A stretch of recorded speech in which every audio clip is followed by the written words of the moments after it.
अगला अध्याय शिव और शिवा की विभूतियों का वर्णन। श्री कृष्ण ने पूछा, भगवान, अमित तेजस्वी भगवान शिव की मूर्तियों ने इस संपूर्ण जगत को जिस प्रकार व्याप्त कर रखा है वह सब मैंने सुना है। अब मुझे यह जानने की इच्छा है कि परमेश्वरी शिवा और परमेश्वर शिव का यथार्थ स्वरूप क्या है। उन दोनों ने स्त्री और पुरुष रूप इस जगत को किस प्रकार व्याप्त कर रखा है। उपमन्यु बोले, देवकी नंदन, मैं शिवा और शिव के श्री संपन्न ऐश्वर्य का और उन दोनों की यथार्थ स्वरूप का संक्षेप में वर्णन करूंगा। विस्तार पूर्वक इस विषय का वर्णन तो भगवान शिव भी नहीं कर सकते। साक्षात महादेवी पार्वती शक्ति हैं और महादेव जी शक्तिमान। उन दोनों की विभूति का लेश मात्र ही संपूर्ण चराचर जगत रूप में स्थित है। यहाँ कोई वस्तु जड़ रूप है और कोई वस्तु चेतन रूप। वे दोनों क्रमशः शुद्ध अशुद्ध तथा पर और अपर कहे गए हैं। जो चिन्मंडल जल मंडल के साथ संयुक्त हो संसार में भटक रहा है वही अशुद्ध और अपर कहा गया है। उससे भिन्न जो जड़ के बंधन से मुक्त है वह पर और शुद्ध कहा गया है।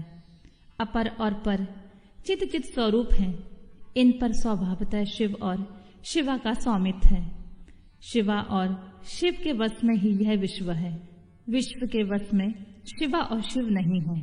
यह जगत शिव और शिवा के शासन में है, इसलिए वे दोनों उसके ईश्वर या विश्वेश्वर कहे गए हैं।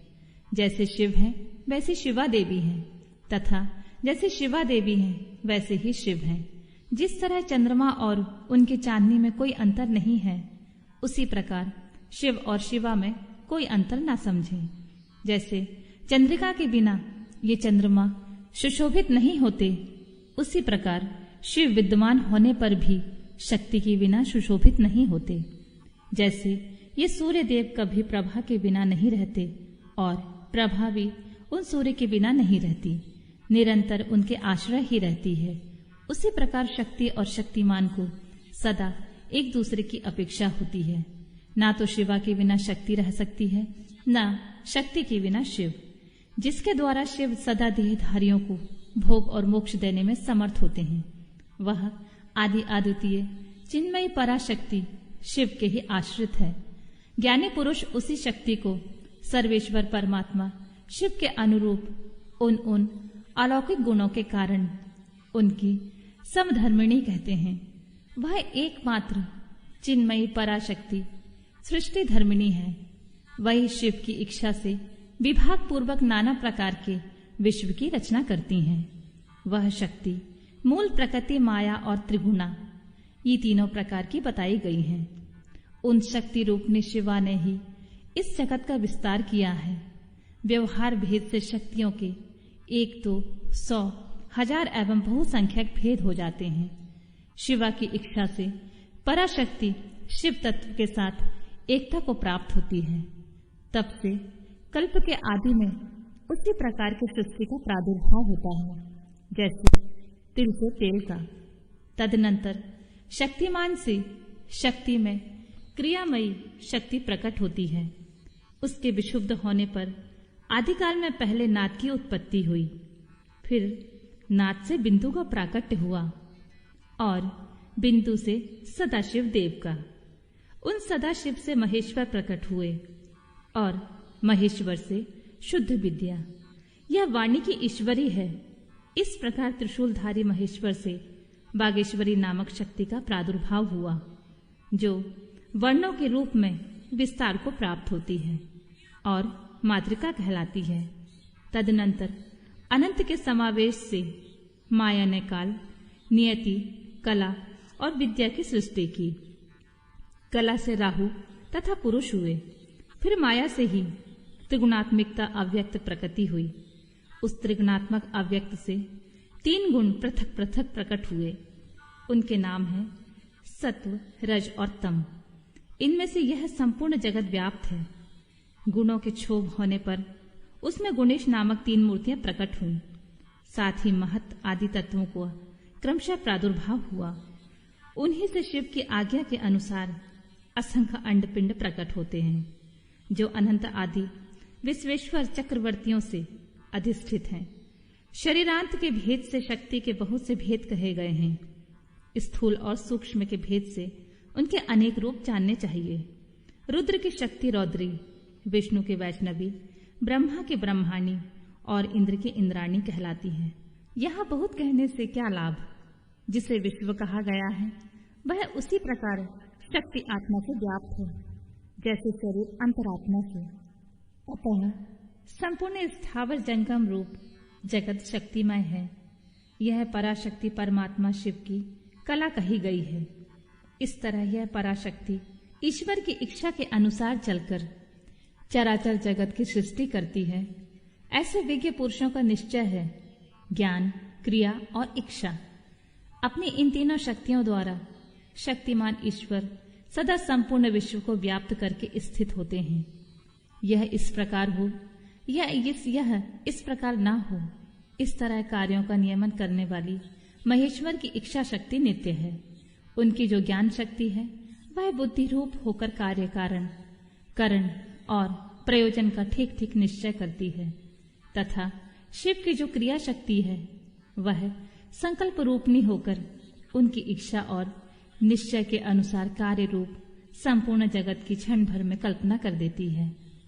इस प्रकार उन तीनों शक्तियों से जगत का उत्थान होता है। प्रसव धर्म वाली जो शक्ति है वह पराशक्ति से प्रेरित होकर संपूर्ण जगत की सृष्टि करती है। इस तरह शक्तियों के सहयोग से शिव शक्तिमान कहलाते हैं। शक्ति और शक्तिमान से प्रकट होने के कारण यह जगत शाक्त और शैव कहलाता है। जैसे माता पिता के बिना पुत्र का जन्म नहीं होता, उसी प्रकार भव और भवानी के बिना इस चराचर जगत की उत्पत्ति नहीं होती। स्त्री और पुरुष रूप से प्रकट हुआ जगत स्त्री और पुरुष रूप ही है। यह स्त्री और पुरुष की विभूति है, अतः स्त्री और पुरुष से अधिष्ठित है। इनमें शक्तिमान पुरुष रूप शिव तो परमात्मा कहे गए हैं और स्त्री रूप ने शिवा उनकी पराशक्ति। शिव सदा शिव कहे गए हैं और शिवा मनोमणि। शिव को महेश्वर जानना चाहिए और शिवा माया कहलाती हैं। परमेश्वर शिव पुरुष हैं और परमेश्वरी शिवा प्रकृति। महेश्वर शिव रुद्र हैं और उनकी बल्लभा शिवा देवी रुद्राणी। विश्वेश्वर देव विष्णु हैं और उनकी प्रिया लक्ष्मी। जब सृष्टिकर्ता शिव ब्रह्मा कहलाते हैं तब उनकी प्रिया को ब्रह्माणी कहते हैं। भगवान शिव भास्कर हैं और उनकी भगवती शिवा प्रभा। कमलासन शिव महेंद्र हैं और गिरिराज नंदिनी उमा शची। महादेव जी अग्नि हैं और उनकी अर्धांगिनी उमा स्वाहा। भगवान त्रिलोचन यम हैं और गिरिजा नंदिनी उमा यम प्रिया। भगवान रुद्र वरुण हैं और पार्वती वारुणी। चंद्रशेखर शिव वायु हैं और पार्वती वायु प्रिया। शिव यक्ष हैं और पार्वती रिद्धि। चंद्राद्र शेखर शिव चंद्रमा है और रुद्र बल्लभा उमा रोहिणी। परमेश्वर शिव ईशान है और परमेश्वरी शिवा उनकी पत्नी। नागराज अनंत को बलय रूप में धारण करने वाले भगवान शंकर अनंत हैं और उनकी बल्लभा शिवा अनंता। काल शत्रु शिव कालाग्नि रुद्र हैं और काली कालांतर प्रिया हैं, जिनका दूसरा नाम पुरुष है। ऐसे स्वयंभू मनु के रूप में साक्षात शंभु ही हैं और शिव प्रिया उमा शतरूपा हैं। साक्षात महादेव दक्ष हैं और परमेश्वरी पार्वती प्रसूति। भगवान भव रुचि हैं और भवानी को ही विद्वान पुरुष आकृति कहते हैं। महादेव जी भगु हैं और पार्वती ख्याति। भगवान रुद्र मरीचि हैं और शिव बल्लभा संभूति। भगवान गंगाधर अंगिरा है और साक्षात उमा स्मृति। चंद्रमौली पुलस्य हैं और पार्वती प्रीति। त्रिपुर नाशक शिव पुलह हैं और पार्वती ही उनकी प्रिया हैं। यज्ञ विध्वंसी शिव क्रतु कहे गए हैं और उनकी प्रिया पार्वती सन्नति। भगवान शिव अत्रि हैं, साक्षात उमा अनसुईया। कालहंता शिव कश्यप हैं और महेश्वरी उमा देव माता अदिति। कामनाशन शिव वशिष्ठ हैं और साक्षात देवी पार्वती अरुंधति। भगवान शंकर ही संसार के सारे पुरुष हैं और महेश्वरी शिवा ही संपूर्ण स्त्रियां, अतः सभी स्त्री पुरुष उन्हीं की विभूतियां हैं। भगवान शिव विषयी है और परमेश्वरी उमा विषय। जो कुछ सुनने में आता है वह सब उमा का ही रूप है और श्रोता साक्षात भगवान शंकर हैं। जिसके विषय में प्रश्न या जिज्ञासा होती है उस समस्त वस्तु समुदाय का रूप शंकर वल्लभा शिव स्वयं धारण करती हैं तथा पूछने वाला जो पुरुष है वह बालचंद्र शेखर विश्वात्मा शिव रूप ही है। भव वल्लभा उमा ही द्रष्टव्य वस्तुओं का रूप धारण करती हैं और दृष्टा पुरुष के रूप में शशिखंड मौली भगवान विश्वनाथ ही सब कुछ देखते हैं। संपूर्ण रस की राशि महादेवी हैं। उस रस का आस्वादन करने वाले मंगलमय महादेव हैं। प्रेम समूह पार्वती हैं और प्रियतम विश्वभोजी शिव हैं। देवी महेश्वरी सदा ममतव्य वस्तुओं का स्वरूप धारण करती हैं और विश्वात्मा महेश्वर महादेव उन वस्तुओं के मन का मनन करने वाले हैं। भव वल्लभा पार्वती बहुत द्रव्य जानने योग्य वस्तुओं का स्वरूप धारण करती हैं और शिशु शशि शेखर भगवान महादेव ही उन वस्तुओं के ज्ञाता हैं। सामर्थ्यशाली भगवान पिनाकी संपूर्ण प्राणियों के प्राण हैं और सबके प्राणों की स्थिति जल रूपनी माता पार्वती हैं। त्रिपुरांतक पशुपति की प्राण वल्लभा पार्वती देवी जब क्षेत्र का रूप धारण करती हैं तब काल के भी काल भगवान महाकाल क्षेत्रग्र रूप में स्थित होते हैं। शूलधारी महादेव जी दिन है तो शूल पाणी प्रिया पार्वती रात्रि। कल्याणकारी महादेव जी आकाश हैं तो शंकर प्रिया पार्वती पृथ्वी। भगवान महेश्वर समुद्र हैं तो गिरिराज कन्या शिवा उनकी तटभूमि है। वृषभ ध्वज महादेव वृक्ष हैं तो विश्वेश्वर प्रिया उमा उस पर फैलने वाली लता है। भगवान त्रिपुर नाशक महादेव संपूर्ण पुल्लिंग रूप को धारण स्वयं करते हैं और महादेव मनोरमा देवी शिवा सारा स्त्रीलिंग रूप धारण करती हैं। शिव वल्लभा शिवा समस्त शब्द जाल का रूप धारण करती हैं और बालेंदु शेखर शिवा संपूर्ण अर्थ का। जिस जिस पदार्थ की जो जो शक्ति कही गई है वह शक्ति तो विश्वेश्वरी देवी शिवा है और वह सारा का सारा पदार्थ साक्षात महेश्वर है। जो सबसे परे हैं, जो पवित्र हैं, जो पुण्यमय हैं, वह मंगल रूप है।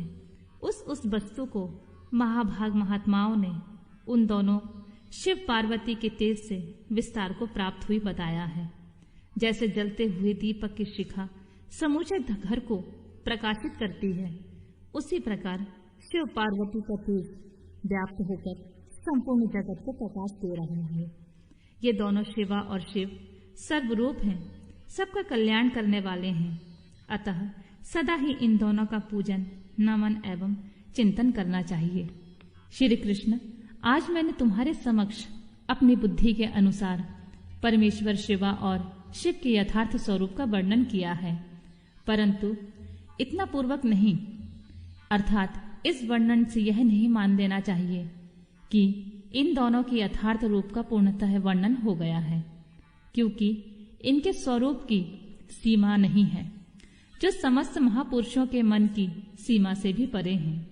परमेश्वर शिव और शिवा के उस यथार्थ स्वरूप का वर्णन कैसे किया जा सकता है जिन्होंने अपने चित्त को महेश्वर के चरणों में अर्पित कर दिया है तथा जो उनके अनन्य भक्त हैं। उनके मन में वे आते हैं और उन्हीं के बुद्धि में आरूढ़ होते हैं, दूसरों के बुद्धि में आरूढ़ नहीं होते। यहाँ मैंने जिस विभूति का वर्णन किया है वह प्राकृत है, इसलिए अपरा मानी गई है। इससे भिन्न जो अप्राकृत एवं परा विभूति है वह गुहा है। उनके गुहा स्वरूप को जानने वाले पुरुष ही उन्हें जानते हैं। परमेश्वर की यह अप्राकृत परा विभूति वह है जहाँ से मन और इंद्रियों सहित वाणी लौट आती है। परमेश्वर की यह विभूति यहाँ परम धाम है, वह यहाँ परम गति है और वही यहाँ पराकाष्ठा है। जो अपने श्वास और इंद्रियों पर विजय पा चुके हैं वे योगी जन ही उसे पाने का प्रयत्न करते हैं।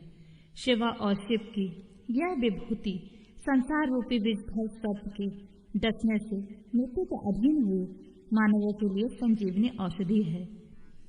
इसे जानने वाला पुरुष किसी से भी भयभीत नहीं होता है।